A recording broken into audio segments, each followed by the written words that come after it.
Hello students, inductive effect के लिए third application हम डिस्कस कर रहे थे और उसमें हम डिस्कस कर रहे थे comparison of acidic strength.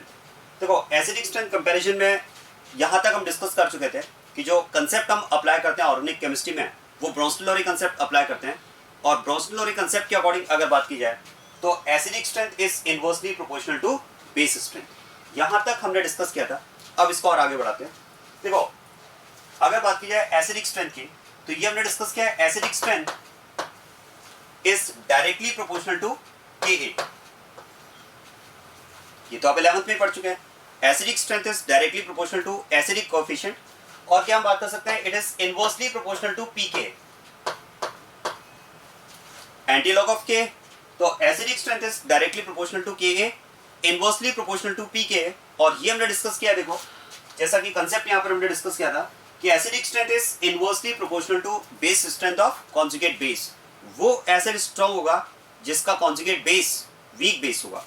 Inverse relation होता है और उसको मैंने इससे आपको एक्सप्लेन भी किया था। तो आप देखो, एसिडिक स्ट्रेंथ की अगर बात की जाए तो it is inversely proportional to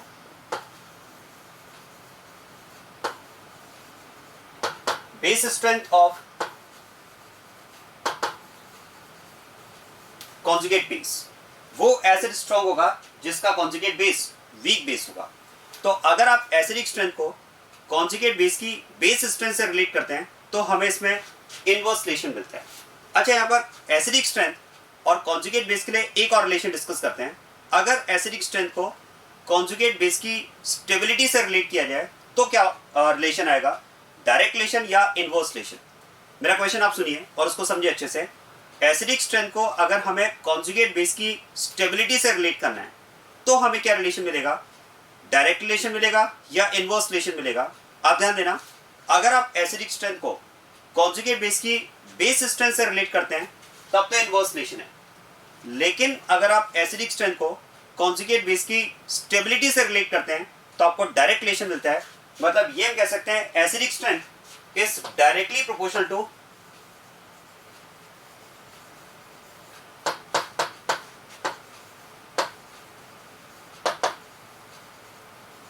stability of conjugate base. आप ध्यान देना, अगर आप एसिडिक स्ट्रेंथ को कॉन्जुगेट बेस की बेस स्ट्रेंथ से रिलेट करोगे तब तो इनवर्स रिलेशन है, लेकिन अगर आप एसिडिक स्ट्रेंथ को कॉन्जुगेट बेस की स्टेबिलिटी से रिलेट करते हो तो डायरेक्ट रिलेशन आपको मिलेगा। कैसे, मैं आपको क्लियर करता हूं। देखो, आप ध्यान देना। देखो, ये हमने डिस्कस किया कि स्ट्रॉन्ग एसिड का कॉन्जुगेट बेस होता है वो वीक बेस होता है। अब आप सोचिए, अगर ये बेस वीक है, ध्यान देना, ये बेस अगर वीक है तो क्या बात कर सकते हैं, इसका मतलब इसमें प्रोटॉन एक्सेप्ट करने की टेंडेंसी कम है। तभी तो बैकवर्ड प्रोसेस स्लो होने की बात की थी हमने। तो आप देखो, अगर ये बैकवर्ड प्रोसेस स्लो है मतलब इस ए नेगेटिव में प्रोटॉन एक्सेप्ट करने की टेंडेंसी कम है, ये वीक बेस है। अब आप देखो, अगर इसमें प्रोटॉन एक्सेप्ट करने की टेंडेंसी कम है मतलब ये आप कह सकते हैं कि इसकी प्रोटॉन के साथ में रिएक्ट करने की टेंडेंसी कम है। और अगर इसकी प्रोटॉन के साथ में रिएक्ट करने की टेंडेंसी कम है मतलब आप कह सकते हैं it's reactivity is less. Reactivity of this conjugate base is less. Reactivity less क्यों? क्योंकि इसकी प्रोटॉन एक्सेप्ट करने की टेंडेंसी अगर कम है, ये बैकवर्ड प्रोसेस अगर स्लो है मतलब इसकी प्रोटॉन के साथ बॉन्ड फॉर्मेशन की टेंडेंसी कम है, प्रोटॉन एक्सेप्ट करने की टेंडेंसी कम है मतलब इसकी प्रोटॉन के साथ में रिएक्ट करने की टेंडेंसी कम है। तो उस बेसिस पर हमने कहा इसकी रिएक्टिविटी कम है। और अगर इसकी रिएक्टिविटी कम है मतलब इसकी स्टेबिलिटी ज्यादा है, तो हम कह सकते हैं stability is more. Stability is more. इसका मतलब आप देखो, अगर आप एसिडिक स्ट्रेंथ को कॉन्जुगेट बेस की बेस स्ट्रेंथ से रिलेट करते हैं तो स्ट्रॉन्ग एसिड का कॉन्जुगेट बेस वीक बेस होगा। तो यहां पर इनवर्स रिलेशन आ रहा है। लेकिन अगर आप एसिडिक स्ट्रेंथ को कॉन्जुगेट बेस की स्टेबिलिटी से रिलेट करते हैं तो आप ध्यान देना, यहां पर आपको डायरेक्ट रिलेशन मिलेगा। क्योंकि अगर एसिड की एसिडिक स्ट्रेंथ ज्यादा है तो फिर अंडरस्टूड है कि उसका कॉन्जुगेट बेस, उसकी स्टेबिलिटी भी ज्यादा होगी। अच्छा, एक बात सोचिए, आप इसको ऐसे समझिए, बेस कौन सा अच्छा होगा, जो रिएक्टिव हो या जो स्टेबल हो? बेस कौन सा अच्छा होगा, जो रिएक्टिव हो या जो स्टेबल हो? आप सोच कर देखिए, आंसर है बेस वो अच्छा होगा जो रिएक्टिव हो। क्योंकि बेस हम किसे कह रहे हैं, तो ब्रोंस्टेलोरी कंसेप्ट के according base are those which have tendency to accept proton. जो प्रोटॉन एक्सेप्ट करेगा वो बेस है। तो फिर तो हम ये कहेंगे कि बेस वो अच्छा होगा जो प्रोटॉन फास्ट एक्सेप्ट करे। बेस वो अच्छा होगा जो प्रोटॉन फास्ट एक्सेप्ट करे मतलब जो प्रोटॉन के साथ में फास्ट रिएक्ट करे, तो बेस तो वो अच्छा होगा जो जल्दी से जल्दी प्रोटॉन के साथ में रिएक्ट कर जाए, प्रोटॉन के साथ बॉन्ड बना ले, प्रोटॉन एक्सेप्ट कर ले। तो बेस वो अच्छा है जो रिएक्टिव हो। अगर बेस स्टेबल है मतलब उसकी प्रोटॉन के साथ में रिएक्ट करने की टेंडेंसी कम होगी, प्रोटॉन एक्सेप्ट करने की टेंडेंसी कम होगी, प्रोटॉन एक्सेप्ट करने की टेंडेंसी कम होगी, तो वो खराब बेस होगा। तो बेस तो वही अच्छा होता है जो रिएक्टिव हो। अगर बेस स्टेबल है तो आप कह सकते हैं वो खराब बेस होगा। मतलब बेस स्ट्रेंथ और स्टेबिलिटी में इनवर्स रिलेशन होगा। स्टेबिलिटी जितनी ज्यादा होगी आप कह सकते हैं वो कॉन्जुगेट बेस उतना वीक बेस होगा। ध्यान देना, स्टेबिलिटी जितनी ज्यादा होगी कॉन्जुगेट बेस उतना वीक बेस होगा। क्यों? क्योंकि स्टेबिलिटी अगर ज्यादा है तो मतलब प्रोटॉन के साथ में रिएक्ट करने की टेंडेंसी कम है, प्रोटॉन के साथ में रिएक्ट करने की टेंडेंसी कम है, मतलब प्रोटॉन एक्सेप्ट करने की टेंडेंसी कम है, प्रोटॉन एक्सेप्ट करने की टेंडेंसी कम है, मतलब वो वीक बेस है। तो बेस की स्टेबिलिटी और उसकी स्ट्रेंथ में अगर आप रिलेशन करोगे, रिलेट करोगे, तो इनवर्स रिलेशन आएगा। बस यही मैंने आपसे कहा कि अगर आप बेस स्ट्रेंथ और उसकी स्टेबिलिटी को रिलेट करते हो तो इनवर्स रिलेशन आएगा। मतलब एसिडिक स्ट्रेंथ को अगर आप कॉन्जुगेट बेस की स्टेबिलिटी से रिलेट करोगे तो डायरेक्ट रिलेशन आपको मिलेगा। तो ये कंसेप्ट आपको पता होना चाहिए, क्योंकि यही हमारा की कंसेप्ट होगा जिसका यूज हम करेंगे कंपाउंड्स के एसिडिक स्ट्रेंथ कंपैरिजन के लिए। फाइनली अब हम बात कर सकते हैं कि वो एसिड स्ट्रांग होगा, ध्यान देना, वो एसिड स्ट्रांग होगा जिसका कॉन्जुगेट बेस स्टेबल होगा, क्योंकि डायरेक्ट रिलेशन है। या कह सकते हैं कॉन्जुगेट बेस की जितनी ज्यादा स्टेबिलिटी होगी रेस्पेक्टिव एसिड उतना स्ट्रॉन्ग एसिड होगा। डायरेक्ट रिलेशन यहां पर मिल रहा है। मैं आपको इसे फाइनली एक बार और समझाता हूं, आप समझना इसको।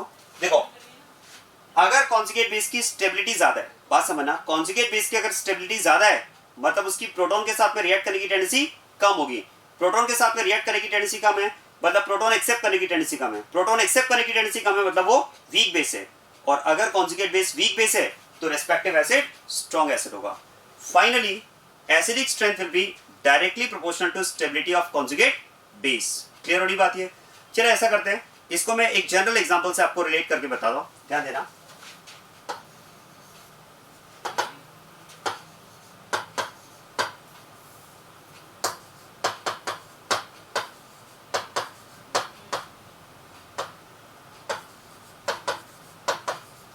मान लो हमारे पास दो एसिड्स हैं Ha1 एंड Ha2 और इन एसिड्स का एसिडिक स्ट्रेंथ कंपैरिजन हमें करना है, राइट। इन दो एसिड्स का एसिडिक स्ट्रेंथ कंपैरिजन हमें करना है। तो मैंने आपसे क्या कहा, एसिडिक स्ट्रेंथ को हम कंपेयर करेंगे कॉन्जुगेट बेस की स्टेबिलिटी से।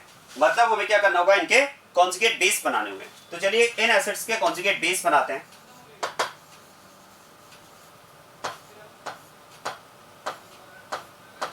और अगर हमें इनके कॉन्जुगेट बेस बनाना है तो कॉन्जुगेट बेस बनाने के लिए आप क्या करोगे, H+ को रिमूव कर दोगे, क्योंकि जब एक एसिड प्रोटॉन रिलीज करता है तो रिमेनिंग पार्ट बेस की तरह बिहेव करता है। और याद करो हमने डिस्कस किया है, एसिड और बेस में जब एक प्रोटॉन का डिफरेंस होता है तो that is called conjugate acid base pair. तो आप देखो, अगर हमें इन एसिड्स के कॉन्जुगेट बेस बनाना है तो इनमें से प्रोटॉन को हम रिमूव कर दें, और प्रोटॉन को रिमूव करेंगे तो इसके करस्पॉन्डिंग कॉन्जुगेट बेस हमें मिलेगा A1 नेगेटिव, और इसके करस्पॉन्डिंग कॉन्जुगेट बेस मिल जाएगा A2 नेगेटिव। ये कॉन्जुगेट बेस हमारे पास हैं। अब हमें करना क्या है, इन कॉन्जुगेट बेस का स्टेबिलिटी कंपैरिजन करना है। ध्यान देना, हमें इन कॉन्जुगेट बेस का स्टेबिलिटी कंपैरिजन करना है। और अब जरा ध्यान दें, अगर हमें इनका स्टेबिलिटी कंपैरिजन करना है तो ध्यान देना, जिन्हें हम कॉन्जुगेट बेस बोल रहे हैं, सुनिएगा इस बात को, जिन्हें हम कॉन्जुगेट बेस बोल रहे हैं वो आयन ही तो है। क्या मैं कह सकता हूं, जिनकी हम स्टेबिलिटी की बात कर रहे हैं वो क्या है, आयन है। और अगर चार्ज नेगेटिव है तो आप कह सकते हैं दीज कॉन्जुगेट बेस आर अनआयंस। मतलब एक तरह से मैं कह सकता हूं कि हमें अनआयंस का स्टेबिलिटी कंपैरिजन करना है। और अगर हमें अनआयंस का स्टेबिलिटी कंपैरिजन करना है तो याद करें एप्लीकेशन नंबर 2। पहली एप्लीकेशन हमने डिस्कस की थी स्टेबिलिटी ऑफ कार्बोकेटायंस, सेकंड एप्लीकेशन हमने डिस्कस की थी स्टेबिलिटी ऑफ कार्ब अनआयंस। और अनआयंस का अगर आपको स्टेबिलिटी कंपैरिजन करना है तो याद करें उसमें एक सीक्वेंस हमने डिस्कस किया था। अनआयंस की स्टेबिलिटी कंपैरिजन में पहले हम देखते हैं चार्ज ऑन एटम, चार्ज कौन से एटम पर है। और याद करो, चार्ज ऑन एटम अगर डिफरेंट है, चार्ज अगर डिफरेंट एटम्स पर है, तो एक क्वेश्चन भी हमने डिस्कस किया था। सबसे पहले हमें देखना होता है चार्ज ऑन एटम में अगर एटम्स डिफरेंट है, जिन एटम्स पर नेगेटिव चार्ज है उनमें अगर डिफरेंस है तो कंपैरिजन किस बेसिस पर होगा, बोलो। ध्यान देना, कंपैरिजन या तो En के बेसिस पर होगा या कंपैरिजन होगा साइज के बेसिस पर। क्योंकि आप याद करो, along the period comparison will be based on En, but down the group comparison will be based on size. याद करो, ऑक्सीजन एंड सल्फर वाला केस हमने क्वेश्चन में डिस्कस किया था। तो अगर चार्ज ऑन एटम डिफरेंट हुआ तो फिर हम या तो En के बेसिस पर या साइज के बेसिस पर कंपेयर करेंगे स्टेबिलिटी को। और अगर चार्ज ऑन एटम सेम है, तो फिर हमने उसको आई इफेक्ट से रिलेट किया था। और याद करो अनायन के लिए कौन सा इफेक्ट अच्छा होगा? माइनस आई, मतलब directly proportional to minus I and inversely proportional to plus I. तो इस तरह से हम एप्लीकेशन नंबर 2 को यूज करके अनायंस का स्टेबिलिटी ऑर्डर फाइंड कर लेंगे। और जो अनायंस का स्टेबिलिटी ऑर्डर होगा, जो इन कॉन्जुगेट बेस का स्टेबिलिटी ऑर्डर होगा, क्या हम बात कर सकते हैं, वही रेस्पेक्टिव एसिड्स का एसिडिक स्ट्रेंथ ऑर्डर होगा, क्योंकि डायरेक्ट रिलेशन है। मतलब इन दोनों में से जो कॉन्जुगेट बेस ज्यादा स्टेबल होगा उसका एसिड स्ट्रॉन्ग एसिड होगा, राइट। चलिए अब आप ध्यान देना, एप्लीकेशन नंबर 2 के अकॉर्डिंग ऐसा मान लेते हैं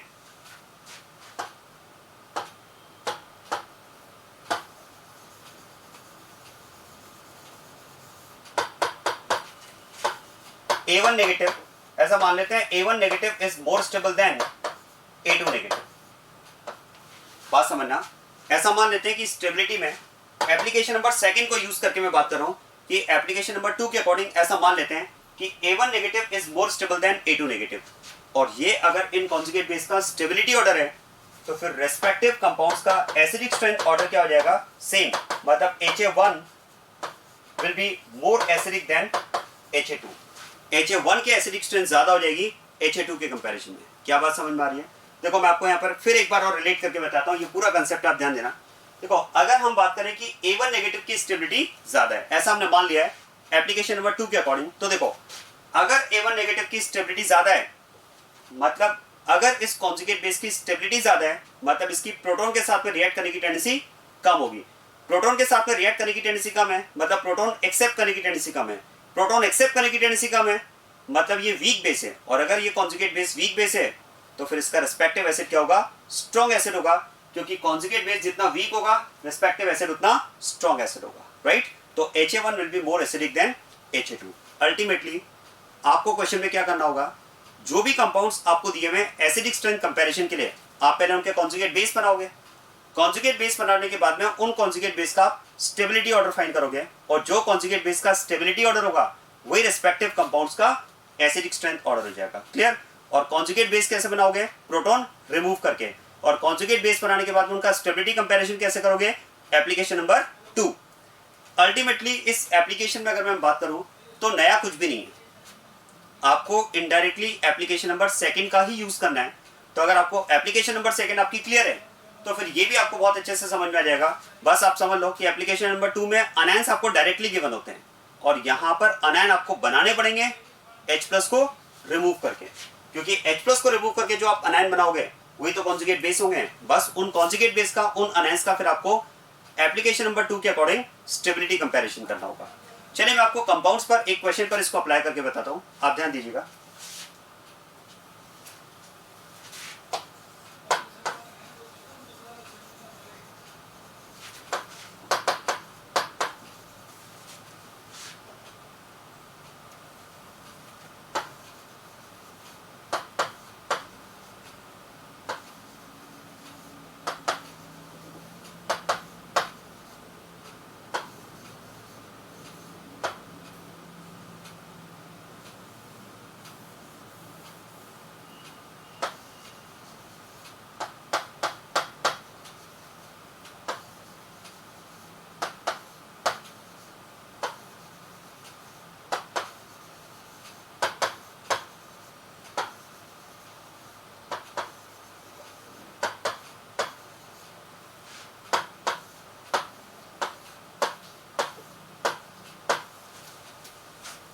जैसे आप देखो ये 4 कंपाउंड्स आपको दिए हुए हैं, और इन 4 कंपाउंड्स का हमें एसिडिक स्ट्रेंथ कंपैरिजन करना है। अब एसिडिक स्ट्रेंथ कंपैरिजन के लिए हमें क्या करना होगा? इनके कॉन्जुगेट बेस बनाएंगे, और कॉन्जुगेट बेस बनाने के लिए आप क्या करोगे? H+ रिमूव करोगे। चलिए फर्स्ट कंपाउंड के करस्पॉन्डिंग कॉन्जुगेट बेस बनाया जाए।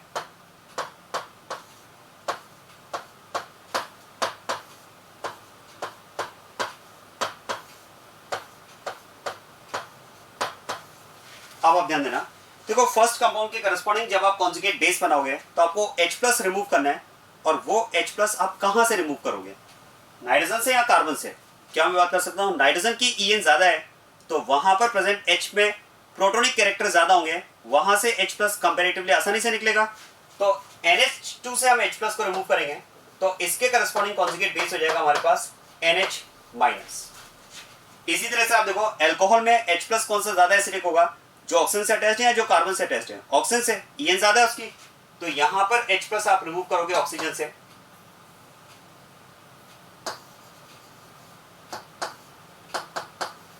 यहां भी ऑक्सीजन से,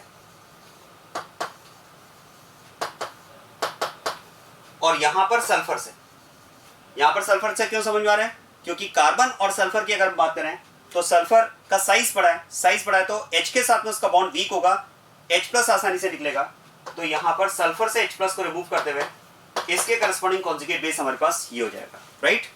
अब हमारे पास ये कॉन्जुगेट बेस है और अब हमें करना क्या है, कॉन्जुगेट बेस का स्टेबिलिटी ऑर्डर फाइंड करना है। क्लियर हो रही बात है, और ध्यान दें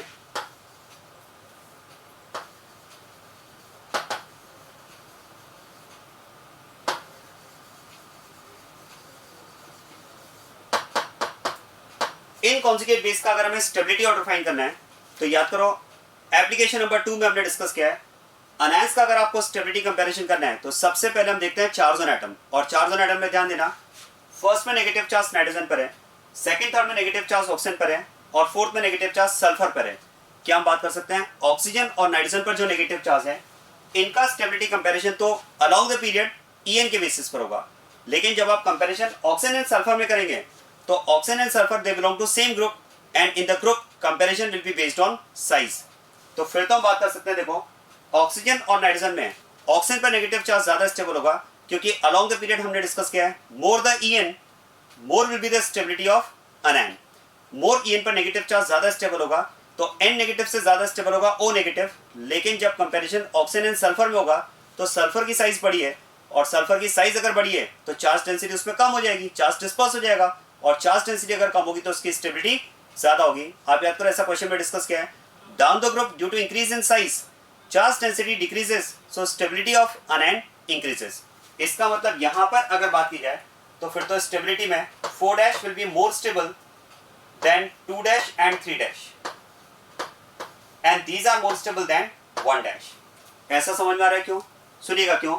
4' में नेगेटिव चार्ज सल्फर पर है, 2' एंड 3' में नेगेटिव चार्ज ऑक्सीजन पर है, और 1' में नेगेटिव चार्ज नाइट्रोजन पर है। और ध्यान दें अगर बात की जाए ऑक्सीजन एंड सल्फर में तो यहां तो कंपैरिजन का बेसिस हो जाएगा साइज, और ऑक्सीजन और नाइट्रोजन में अगर बात की जाए तो कंपैरिजन का बेसिस क्या होगा EN। याद करो along the period comparison is based on EN but down the group comparison is based on size. अब बचता है second and third. Second and third में हम बात कर सकते हैं चार्ज ऑन एटम सेम है, और ध्यान देना अगर चार्ज ऑन एटम सेम है तो याद करो एप्लीकेशन नंबर 2 में चार्ज ऑन एटम सेम होने पर फिर हम इंडक्टिव की बात करते हैं, और इंडक्टिव के लिए अगर बात की जाए तो ध्यान दो यहां पर हम बात कर सकते हैं मिथाइल ग्रुप का प्लस I इफेक्ट है,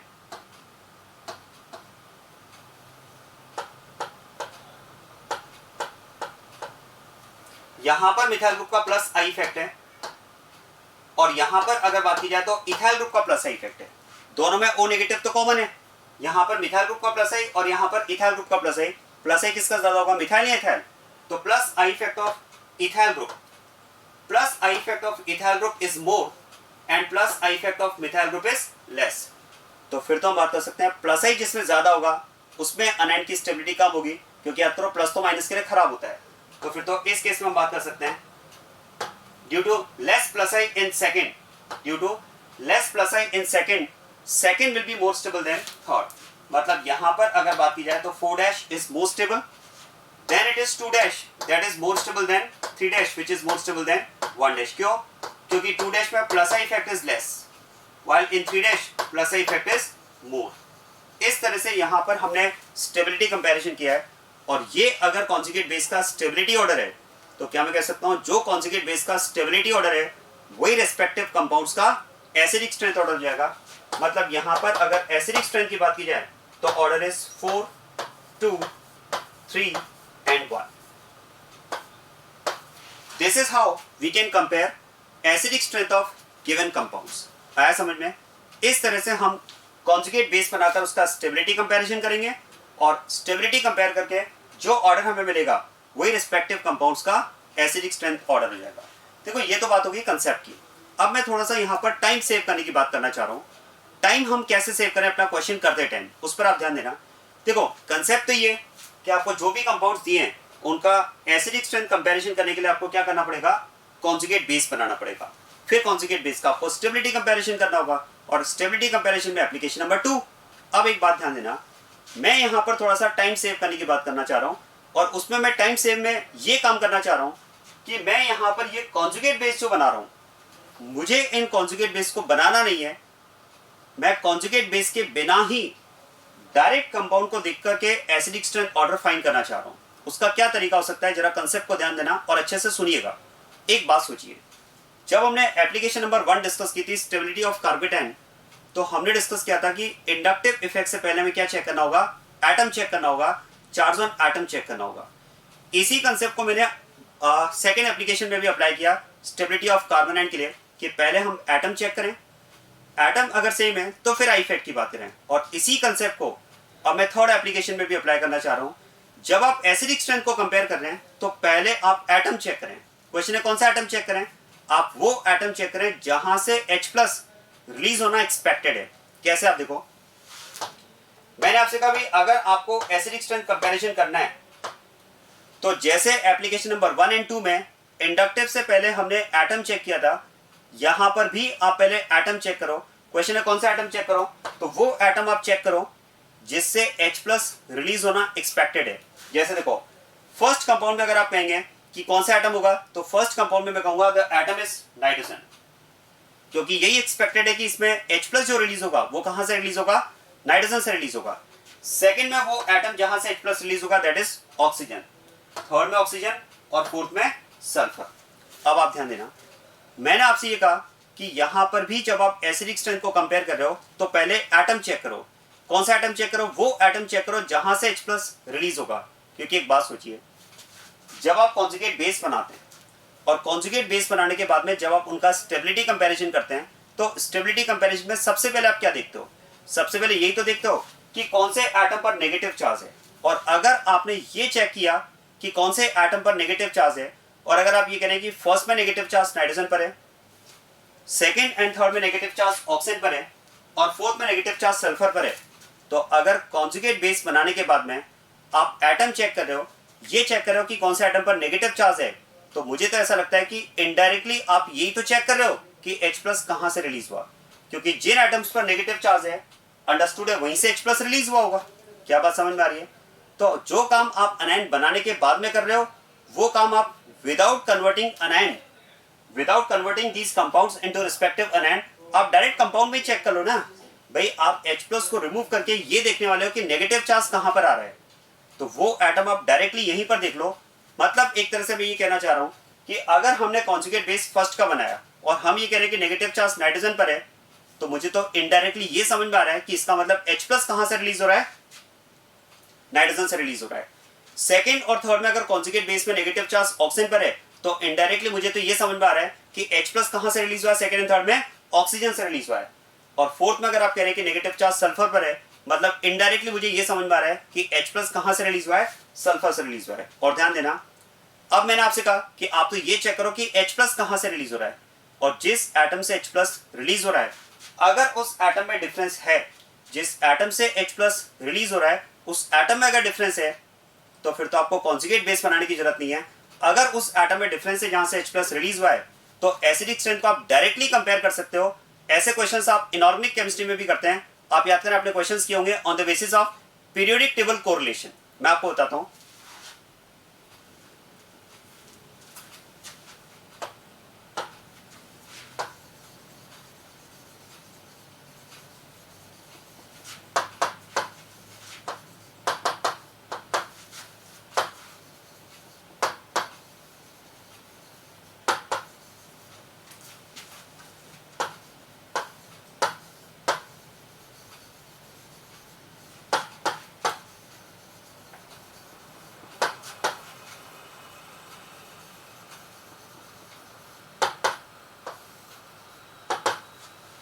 on the basis of periodic table correlation, आप ध्यान देना, ऐसे कंसेप्ट्स आपने पढ़े। देखो कि पीरियोडिक टेबल कोरिलेशन में अगर बात की जाए along the period, periodic table correlation में अगर बात की जाए अलोंग द पीरियड, तो ध्यान देना, ऐसा आपने पढ़ा होगा, when there is separation of hydrogen from carbon, when there is separation of hydrogen from carbon, in one compound, from nitrogen in second compound, from oxygen in third compound, and from fluorine in fourth compound.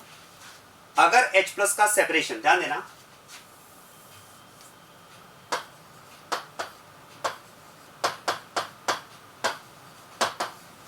H plus का separation अगर एक compound में carbon से, एक में nitrogen से, एक में ऑक्सीजन से और एक में फ्लोरीन से होता है, तो आपने पढ़ा होगा along the period with the increase in En acidic strength increases. ये आपने पढ़ा होगा, देखो, along the period with the increase in En acidic strength increases. मतलब अगर H प्लस का सेपरेशन कार्बन से हुआ है और H प्लस का सेपरेशन अगर नाइट्रोजन से हुआ है, तो this compound will be more acidic than this compound due to more En. इससे ज्यादा एसिडिक ये हाइड्रोजन हो जाएगा और इससे ज्यादा एसिडिक ये हाइड्रोजन होगा.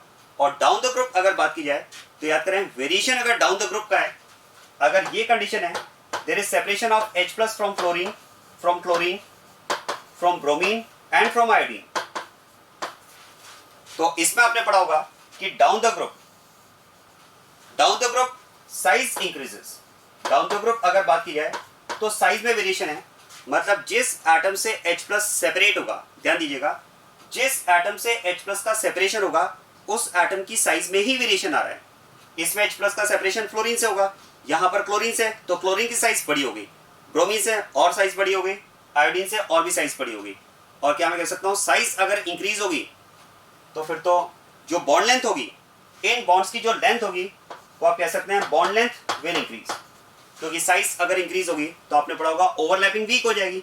ओवरलैपिंग वीक होगी तो बॉन्ड लेंथ बढ़ेगी, और बॉन्ड लेंथ अगर ज्यादा है तो बॉन्ड स्ट्रेंथ कम हो जाएगी. बॉन्ड स्ट्रेंथ विल डिक्रीज, और बॉन्ड स्ट्रेंथ अगर डिक्रीज होगी तो फिर तो हम बात कर सकते हैं HI बॉन्ड सबसे वीक होगा, और HI बॉन्ड अगर सबसे वीक होगा तो सबसे आसानी से ब्रेक होगा. मतलब ये कंपाउंड सबसे पहले H प्लस रिलीज करेगा, और जो सबसे आसानी से H प्लस रिलीज करेगा उसी की एसिडिक स्ट्रेंथ सबसे ज्यादा होगी. मतलब आप कह सकते हैं एसिडिक स्ट्रेंथ विल इंक्रीज. तो इसका मतलब आप ध्यान देना, अगर बात की जाए अलोंग द पीरियड, तो along the period acidic strength increases. Along the period, acidic strength increases, and see this condition, down the group acidic strength also increases. Along the period भी acidic strength increase हो रही है, down the group भी acidic strength increase हो रही है, लेकिन दोनों में explain करने का रीजन, explain करने का तरीका अलग अलग होगा, या कह सकते हैं दोनों में रीजन अलग अलग होगा. Along the period comparison will be based on En, and down the group comparison will be based on size. तो मैं आपसे ये कहना चाह रहा था, और देखो ये बात आपके लिए न्यू नहीं है, आप इनऑर्गेनिक केमिस्ट्री में इस तरह के क्वेश्चंस करते हैं. तो क्योंकि आप इस तरह के क्वेश्चंस इनऑर्गेनिक केमिस्ट्री में ऑलरेडी कर चुके हैं और इस तरह के क्वेश्चंस में आपकी प्रैक्टिस भी अच्छी होती है, इसलिए मैं चाहता हूं कि जिस तरह का कंसेप्ट आप ऑलरेडी पढ़ चुके हैं उसी कंसेप्ट को अगर हम अप्लाई करेंगे तो मिस्टेक के चांसेस कम हो जाएंगे. तो मैं आपको ये कहना चाह रहा हूँ कि अगर H प्लस का सेपरेशन, ध्यान देना, H प्लस का सेपरेशन अगर डिफरेंट एटम्स होता है, ऐसा करते हैं इन कंपाउंड्स को लिख लेते हैं. चलो,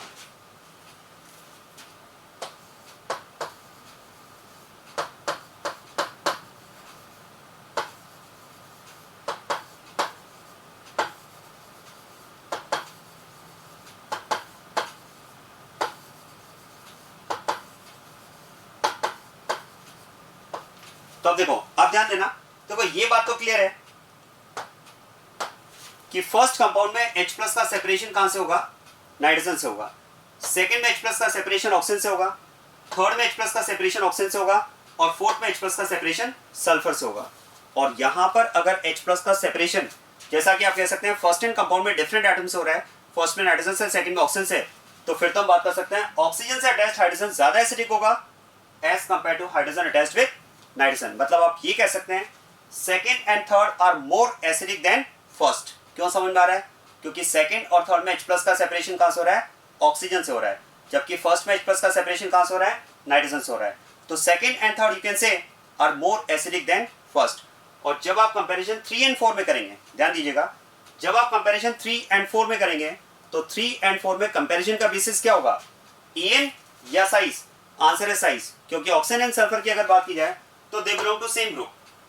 ऑक्सीजन एंड सल्फर की अगर बात की जाए तो they belong to same group.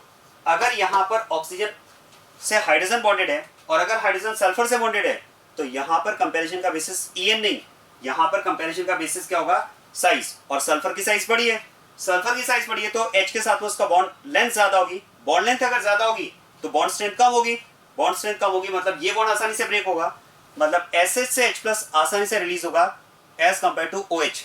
तो फिर तो ये कंपाउंड ज्यादा एसिडिक हो जाएगा इसके कंपैरिजन में। तो क्योंकि ये कंसेप्ट आप पहले से जानते हैं इसलिए मैं चाहूंगा कि हम इन कंपाउंड्स में डायरेक्ट इस कंसेप्ट को अप्लाई करें ताकि हमारा कॉन्जुगेट बेस बनाने का जो टाइम था वो हम सेव कर पाए। अब हमें यहाँ पर ये कॉन्जुगेट बेस बनाने की जरूरत नहीं है, हम डायरेक्ट इसमें क्या करेंगे, डायरेक्ट हम यहाँ पर कंसेप्ट अप्लाई करेंगे periodic table correlation. And according to periodic table correlation क्या मैं कह सकता हूँ, among these four compounds, among these four compounds, fourth compound will be most acidic, fourth compound will be most acidic, then it is 2 and 3 and then it is first। fourth सबसे ज्यादा acidic क्यों, क्योंकि fourth में ध्यान देना, fourth में हम बात करेंगे कि यहाँ पर H+ का सेपरेशन कहाँ से होगा, सल्फर से होगा, जबकि सेकेंड और थर्ड में, सेकेंड एंड थर्ड में H+ का सेपरेशन कहाँ से होगा, ऑक्सीजन से होगा, जबकि फर्स्ट में H+ का सेपरेशन कहाँ से होगा, नाइट्रोजन से होगा। तो फिर तो यहां पर कंपैरिजन का बेसिस हो जाएगा साइज, इनमें तो कंपैरिजन का बेसिस क्या हो जाएगा, साइज, और यहां पर कंपैरिजन का बेसिस क्या होगा, EN। क्लियर हो रही बात है। अब पॉइंट आता है कि 2 and 3 में कंपैरिजन कैसे करें, क्योंकि 2 and 3 में अगर H+ का सेपरेशन हम देखेंगे तो यहां तो H+ का सेपरेशन 2 and 3 में दोनों में सेम एटम से हो रहा है, यहां भी ऑक्सीजन से यहां भी ऑक्सीजन से, तो फिर हम कह सकते हैं कि एटम अगर सेम है तो अब कंपैरिजन का बेसिस हम क्या लेंगे, आई इफेक्ट। आप देखो बिल्कुल मैं उसी कंसेप्ट को फॉलो कर रहा हूं जो मैंने आपको फर्स्ट एप्लीकेशन कार्बोनेट की स्टेबिलिटी में बताया, सेकंड एप्लीकेशन कार्बोनेट की स्टेबिलिटी में बताया, और थर्ड एप्लीकेशन में भी मैं वही कंसेप्ट फॉलो कर रहा हूं। पहले मैंने क्या चेक किया, क्या मैं पहले इंडक्टिव की बात कर रहा हूं, नो, पहले मैंने आपसे ये कहा कि एटम चेक करो किस एटम से H+ रिलीज हो रहा है, और उस एटम में अगर वेरिएशन है तो पीरियोडिक टेबल कोरिलेशन के अकॉर्डिंग आंसर दो। हाँ, अगर एटम सेम हुआ then comparison will be based on I effect. और अब आप ध्यान देना, आई इफेक्ट की अगर हम बात करें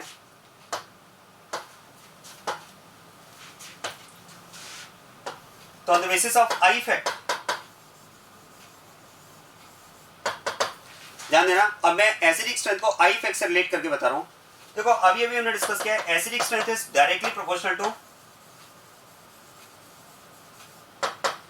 स्टेबिलिटी ऑफ कॉन्जुगेट बेस। ये अभी अभी हमने डिस्कस किया है acidic strength is directly proportional to stability of conjugate base. और जिन्हें हम कॉन्जुगेट बेस कह रहे हैं, ध्यान देना, जिन्हें हम कॉन्जुगेट बेस कह रहे हैं वो हैं क्या, अनायन। मतलब अगर हम कॉन्जुगेट बेस का स्टेबिलिटी कंपैरिजन कर रहे हैं, मतलब एक तरह से मैं कह सकता हूं हम अनायंस का स्टेबिलिटी कंपैरिजन कर रहे हैं। और अगर हम अनायंस का स्टेबिलिटी कंपैरिजन कर रहे हैं तो आप तो मुझे बताओ अनायन की स्टेबिलिटी के लिए कौन सा इफेक्ट अच्छा होगा, प्लस आई या माइनस आई? आंसर है माइनस आई। माइनस के लिए माइनस इफेक्ट अच्छा होता है, मतलब ये आप कह सकते हैं directly proportional to minus I and inversely proportional to plus I. तो इसका मतलब अल्टीमेटली आप कह सकते हैं acidic strength since it is directly proportional to stability of conjugate base that is anion, so it will be directly proportional to minus I and inversely proportional to plus I। मतलब compound में minus आई group की presence उसके acidic strength को बढ़ाएगी और compound में plus आई group की presence उसके एसिडिक स्ट्रेंथ को कम करेगी। ऐसा क्यों समझ में आ रहा है ना, क्योंकि आप देखो बिल्कुल कंसेप्चुअल बात है, रटना नहीं है। अगर हम कह रहे हैं कि कंपाउंड में माइनस आई ग्रुप की प्रेजेंस एसिडिक स्ट्रेंथ को बढ़ाएगी तो क्यों बढ़ाएगी, क्योंकि माइनस आई ग्रुप क्या करेगा, कॉन्जुगेट बेस की स्टेबिलिटी को बढ़ाएगा, क्योंकि कॉन्जुगेट बेस कौन है, अनायन, और अनायन की स्टेबिलिटी को कौन बढ़ाएगा, माइनस आई। तो माइनस आई अगर कॉन्जुगेट बेस की स्टेबिलिटी को बढ़ाएगा तो फिर तो आप कह सकते हैं माइनस आई अगर कॉन्जुगेट बेस की स्टेबिलिटी को बढ़ाएगा मतलब रेस्पेक्टिव कंपाउंड के एसिडिक स्ट्रेंथ को इंक्रीज करेगा। So acidic strength will be directly proportional to minus I and inversely proportional to plus I. जरा इसको अप्लाई करते हैं, लेकिन ये बात कब होगी, जब H+ का सेपरेशन सेम एटम से हो रहा है, मतलब सेकेंड एंड थर्ड। अब सेकंड एंड थर्ड में अगर H+ का सेपरेशन सेम एटम से हो रहा है ऑक्सीजन से, तो अब मैं यहाँ पर आई इफेक्ट की बात कर रहा हूँ। और ध्यान दीजिएगा आई इफेक्ट की अगर बात करें तो फर्स्ट में मिथाइल ग्रुप का प्लस आई इफेक्ट है, सेकंड में भी इथाइल ग्रुप का प्लस आई इफेक्ट है, और मिथाइल और इथाइल में प्लस आई किसका ज्यादा होगा, इथाइल ग्रुप का। मतलब plus I effect is more in third and less in second. और अगर थर्ड में प्लस आई इफेक्ट ज्यादा है तो प्लस आई जितना ज्यादा होगा एसिडिक स्ट्रेंथ उतना कम हो जाएगी। इनवर्स रिलेशन, मतलब यहां पर हम बात कर सकते हैं क्योंकि थर्ड में प्लस आई ज्यादा है और प्लस आई अगर ज्यादा है तो एसिडिक स्ट्रेंथ कम हो जाएगी, तो third will be less acidic then second, और फिर आ जाएगा फर्स्ट। 2 एंड 3 में कंपैरिजन हमने किस बेसिस पर किया है? प्लस आई इफेक्ट के बेसिस पर किया है। और 2 एंड 3 में प्लस आई के बेसिस पर क्यों किया? क्योंकि सेकंड और थर्ड में जब हमने चेक किया कि H प्लस का सेपरेशन कहां से हो रहा है, तो सेम एटम से H प्लस का सेपरेशन हुआ है। यहां भी ऑक्सीजन से और यहां भी ऑक्सीजन से। लेकिन जब H प्लस का सेपरेशन डिफरेंट एटम से हुआ तो फिर हमने वहां पर इंडक्टिव नहीं, वहां पर फिर हमने कंपैरिजन के बेसिस पर किया है, पीरियोडिक टेबल कोरिलेशन के बेसिस पर किया है। तो अल्टीमेटली अब इन कंसेप्ट को डायरेक्ट आप कंपाउंड्स पर अप्लाई करके कॉन्जुगेट बेस बनाने का टाइम बचा सकते हो। और अगर आपको लगता है कि नहीं सर कॉन्जुगेट बेस वाला प्रोसेस ही सही है, इसी तरीके से हम क्वेश्चन को करना चाह रहे हैं, तो कोई प्रॉब्लम नहीं, आप ऐसे कर लो।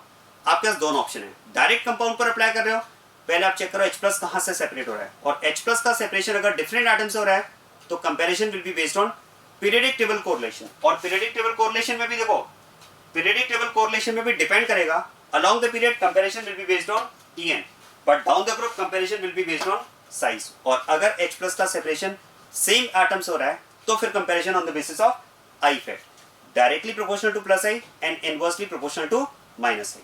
क्लियर बात है? इस तरह से हम एसिडिक स्ट्रेंथ कंपैरिजन करेंगे। चलिए कुछ क्वेश्चंस इसमें डिस्कस करते हैं, ध्यान दें।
जैसे आप देखो ये कंपाउंड्स हमें दिए हुए हैं और इन कंपाउंड्स का हमें एसिडिक स्ट्रेंथ कंपैरिजन करना है। तो एसिडिक स्ट्रेंथ कंपैरिजन का सीक्वेंस मैंने आपको क्या बताया, सबसे पहले आप चेक करोगे एटम जहां से H प्लस का सेपरेशन हुआ है। अब जरा ध्यान दें, क्या हम बात कर सकते हैं इन कंपाउंड्स पर अगर बात की जाए तो H प्लस का सेपरेशन जहां से होगा वो सब में सेम है। सब में अगर आप देखोगे तो H प्लस का सेपरेशन कार्बोक्सिलिक ग्रुप से होगा। इन सब में H प्लस का सेपरेशन कार्बोक्सिलिक ग्रुप से होगा, मतलब यहां पर कंपैरिजन का बेसिस पीरियोडिक टेबल कोरिलेशन नहीं हो सकता। यहां पर कंपैरिजन का बेसिस पीरियोडिक टेबल कोरिलेशन नहीं हो सकता, तो यहां पर अब कंपैरिजन का बेसिस क्या होगा? आई इफेक्ट। और अगर कंपैरिजन का बेसिस आई इफेक्ट है क्योंकि H प्लस का सेपरेशन सेम ग्रुप से हो रहा है, सेम एटम से हो रहा है, तो अब कंपैरिजन का बेसिस आई इफेक्ट होगा। और ध्यान देना, यहां पर अगर मैं पॉइंट ऑफ डिफरेंस की बात करूं, यहां पर अगर मैं पॉइंट ऑफ डिफरेंस की बात करूं तो इस केस में इथाइल ग्रुप, यहां पर मिथाइल ग्रुप, यहां पर H और यहां पर ये आइसोप्रोपाइल ग्रुप, यही पॉइंट ऑफ डिफरेंस है क्योंकि कार्बोक्सिलिक ग्रुप तो सब में कॉमन है। तो फिर तो आप ध्यान देना, इथाइल ग्रुप की अगर बात की जाए तो ethyl group will show plus I effect, methyl will also show plus I. H को ऐसा करते हैं इसका कोई इफेक्ट नहीं है, तो इसको ऐसा करते हैं रेफरेंस मान लेते हैं, यहां पर इसको मान लेते हैं रेफरेंस, और यहां पर आइसोप्रोपाइल ग्रुप ये भी प्लस आई। और जैसा कि हमने डिस्कस किया acidic strength is inversely proportional to plus I, तो फिर तो हम कह सकते हैं फर्स्ट, सेकंड एंड फोर्थ में क्योंकि प्लस आई इफेक्ट है जो एसिडिक स्ट्रेंथ को कम करेगा, तो फिर तो इन 4 कंपाउंड्स में थर्ड को किया जाए सबसे आगे, थर्ड को किया जाए सबसे आगे, क्योंकि थर्ड में there is no I effect. और प्लस आई अगर एसिडिक स्ट्रेंथ को कम करता है तो फिर तो हम चाहेंगे एसिडिक स्ट्रेंथ के लिए प्लस आई से अच्छा है नो आई इफेक्ट। क्लियर बात है? अब बात करते हैं फर्स्ट, सेकंड एंड फोर्थ में, अगर आप इनमें प्लस आई को कंपेयर करें तो इथाइल, मिथाइल और आइसोप्रोपाइल में सबसे ज्यादा प्लस आई कहां पर होगा? आइसोप्रोपाइल का, यहां पर प्लस आई सबसे ज्यादा होगा, इथाइल का उससे कम, और मिथाइल में आप कह सकते हैं प्लस आई सबसे कम होगा मिनिमम। और एसिडिक स्ट्रेंथ के लिए क्या चाहते हैं? मोर और less plus I, less plus I, क्योंकि acidic strength is inversely proportional to plus I, तो प्लस आई जितना कम होगा एसिडिक स्ट्रेंथ उतनी ज्यादा होगी, मतलब यहां पर आ जाएगा 2, फिर 1 और फिर आ जाएगा 4। So this is about comparison of acidic strength of these compounds and this comparison is based on inductive effect. और ऐसा क्यों? क्योंकि H+ का सेपरेशन जिस एटम से हुआ है, जहां से H+ सेपरेट हो रहा है वो सब में कॉमन है. अगर उसमें डिफरेंस होता तो फिर हम इंडक्टिव से पहले बात करते हैं पीरियडिक टेबल कोरिलेशन की. और क्वेश्चन देखो इसमें.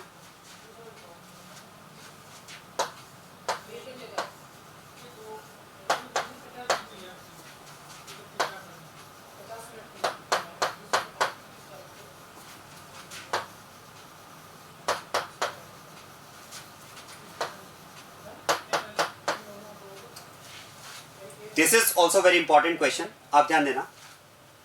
देखो इन कंपाउंड्स का अगर आप एसिडिक स्ट्रेंथ कंपैरिजन करते हैं तो सबसे पहले तो हम ये देखें कि H+ का सेपरेशन कहां से हो रहा है. अब जरा ध्यान देना, एन में अगर आप देखेंगे तो यहां पर H+ का सेपरेशन डिफरेंट एटम से हो रहा है. फर्स्ट में अगर बात की जाए तो H+ का सेपरेशन ऑक्सीजन से होगा, सेकेंड में नाइट्रोजन से, थर्ड में H+ का सेपरेशन कार्बन से होगा और फोर्थ में भी H+ का सेपरेशन कार्बन से होगा. लेकिन आप ध्यान देना 3 और 4 में H+ का सेपरेशन तो कार्बन से हो रहा है लेकिन कार्बन में भी डिफरेंस है. यहां पर कार्बन sp2 हाइब्रिडाइज्ड है और यहां पर कार्बन sp हाइब्रिडाइज्ड है.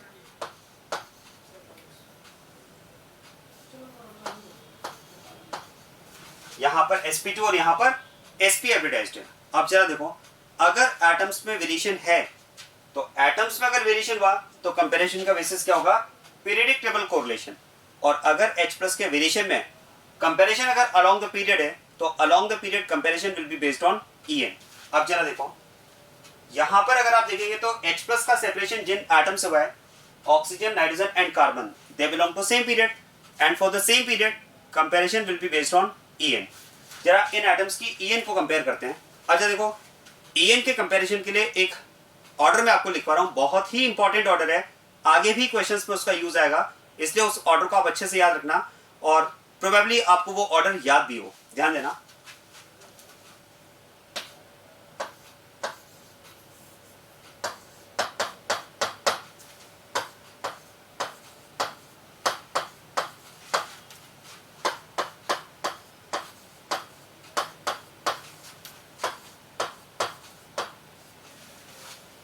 देखो इन एटम्स की अगर आप En को कंपेयर करते हैं, sp3 carbon, sp2 carbon, sp3 nitrogen, sp carbon and sp3 oxygen, तो जो En का ऑर्डर आपको मिलता है वो ऑर्डर आपको ये मिलता है.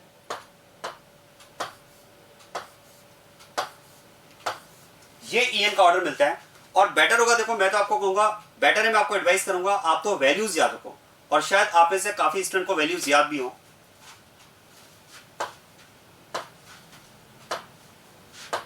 sp3 कार्बन की अगर बात की जाए तो इसकी En होती है approx 2.5, sp2 carbon approx 2.72, sp3 nitrogen approx 3.0, sp carbon 3.25 approx और ऑक्सीजन की होती है 3.5. ये इनकी En की वैल्यूज हैं. तो बेटर है आप तो वैल्यूज याद रखो ताकि ऑर्डर में कभी मिस्टेक ही ना हो. और इस ऑर्डर के साथ साथ ध्यान देना, ये ऑर्डर याद होने के बावजूद भी कई बार स्टूडेंट मिस्टेक करते हैं. तो मैं आपको 2 पॉइंट्स कहूंगा आप माइंड में रखें जिससे आप उन मिस्टेक्स को मिनिमाइज कर सकते हैं. एक पॉइंट तो आपको ये पता होना चाहिए कि sp3 नाइट्रोजन की जो En है, sp3 नाइट्रोजन की En जो होती है वो sp3 और sp2 कार्बन से तो ज्यादा होती है लेकिन sp कार्बन से कम होती है. और एक बात आप ये भी याद रखिएगा कि ऑक्सीजन की जो En होती है वो सभी कार्बन से ज्यादा होती है. ऑक्सीजन की En सभी कार्बन से ज्यादा है, whether is it sp carbon, sp2 carbon और sp3 कार्बन. तो ये 2 पॉइंट्स भी आप इस ऑर्डर के साथ में याद रखें. कौन कौन से 2 पॉइंट्स? एक पॉइंट तो ये माइंड में रखें कि ऑक्सीजन की En सभी कार्बन से ज्यादा है. दूसरा पॉइंट आप ये माइंड में रखें कि sp3 नाइट्रोजन की En sp कार्बन से कम है बट sp3 और sp2 कार्बन से ज्यादा है. राइट.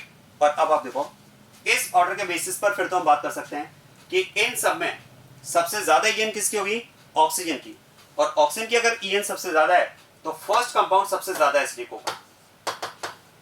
क्या बात समझ में आ रही है? क्योंकि यहां पर ऑक्सीजन से H+ का सेपरेशन हो रहा है और ऑक्सीजन की En नाइट्रोजन से ज्यादा है. ध्यान देना, ऑक्सीजन की En अगर बात करें तो ये sp3 नाइट्रोजन है, दिस इज sp3 ऑक्सीजन. तो ऑक्सीजन की En नाइट्रोजन से ज्यादा है और sp2 और sp कार्बन से भी ज्यादा है. इसके बाद में कौन आएगा यहाँ पर ऑर्डर में? तो देखो, अगर sp3 नाइट्रोजन की बात करें तो इसकी En sp2 कार्बन से तो ज्यादा होती है बट sp कार्बन से कम होती है. तो इसके बाद में ऑर्डर में आ जाएगा फोर्थ, फिर आ जाएगा इसमें सेकेंड, और फिर आ जाएगा इसमें थर्ड, sp2 कार्बन। तो ये इसमें ओवरऑल एसिडिक स्ट्रेंथ का ऑर्डर होगा, जिसका हमने कंपैरिजन के बेसिस पर किया है, En के बेसिस पर, क्योंकि यहां पर H+ का सेपरेशन डिफरेंट एटम से हुआ है, और H+ का सेपरेशन क्योंकि डिफरेंट एटम से हुआ है, तो कंपैरिजन का बेसिस हमने लिया है पीरियोडिक टेबल कोरिलेशन। क्लियर बात है? और क्वेश्चन देखिए इसमें, क्वेश्चन नंबर 3।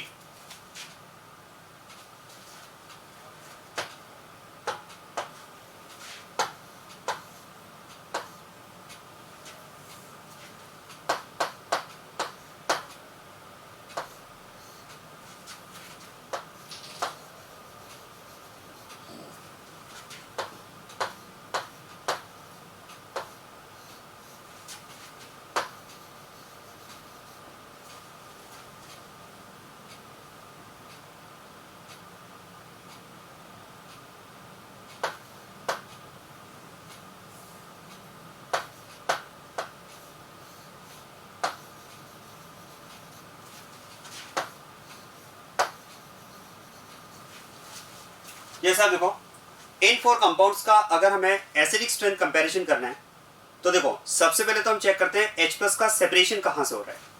क्या हम बात कर सकते हैं इन सब में H+ का सेपरेशन सेम ग्रुप से होगा, सब में H+ का सेपरेशन कार्बोक्सिलिक ग्रुप से होगा, और H+ का सेपरेशन अगर सेम ग्रुप से हुआ है, तो अब कंपैरिजन का बेसिस क्या हो जाएगा, आई इफेक्ट। और आई इफेक्ट के लिए आप ध्यान देना, इन 4 कंपाउंड्स में पॉइंट ऑफ डिफरेंस क्या है, यहां पर NO2 ग्रुप है, यहां पर कार्बोक्सिलिक ग्रुप है, इस केस में फ्लोरीन, और यहां पर अगर बात की जाए तो it is methyl group.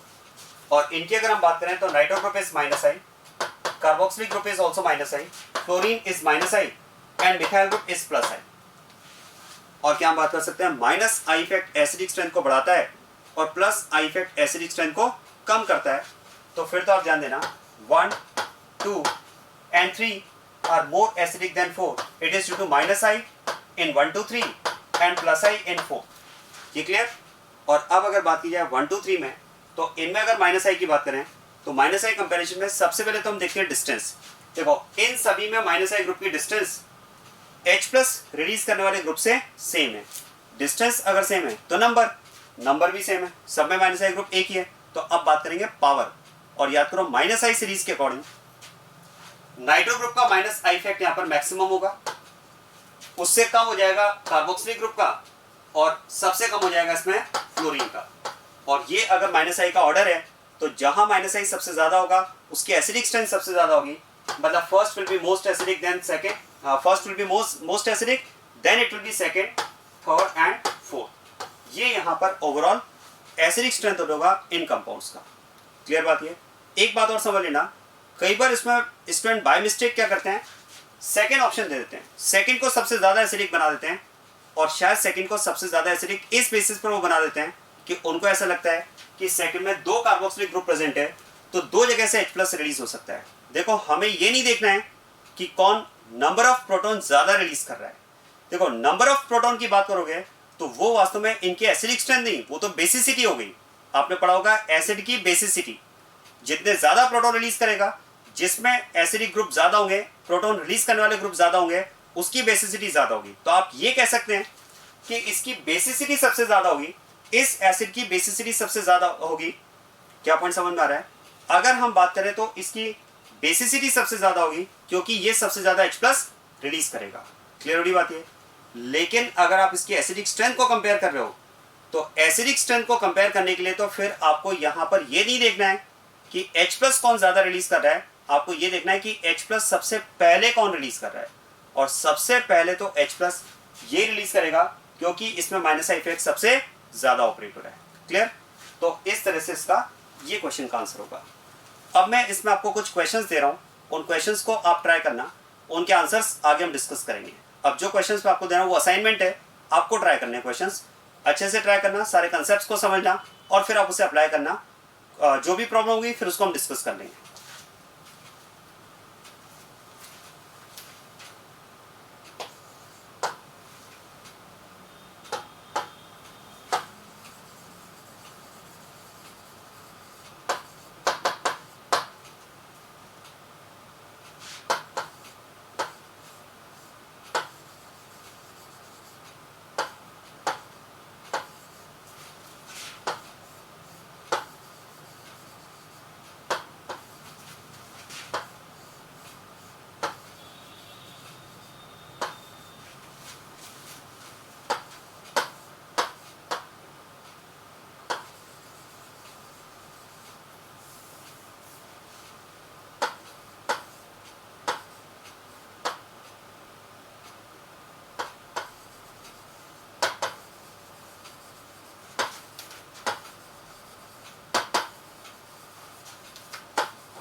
For the maximum value of Ka the group G should be.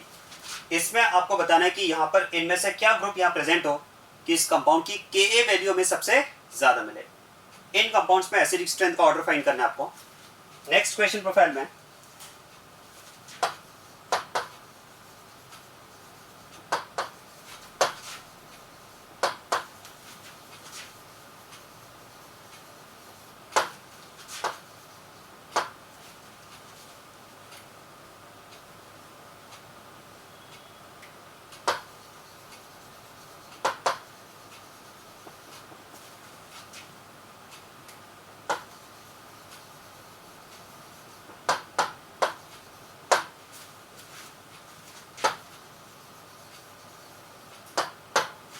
Next question में आपको बताना है which of the following is maximum ionised in water.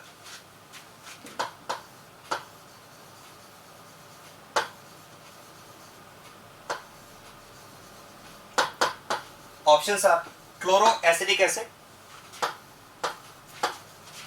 Second option is acetic acid,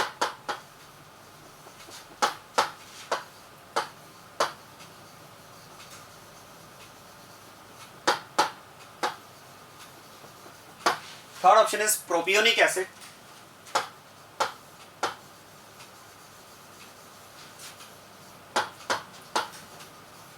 and fourth option is butyric acid.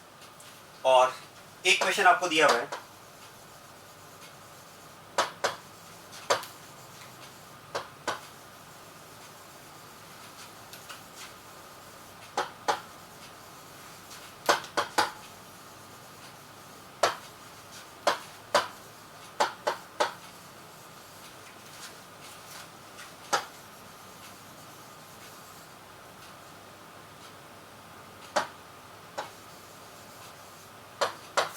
which of the following acid base reaction is or are feasible?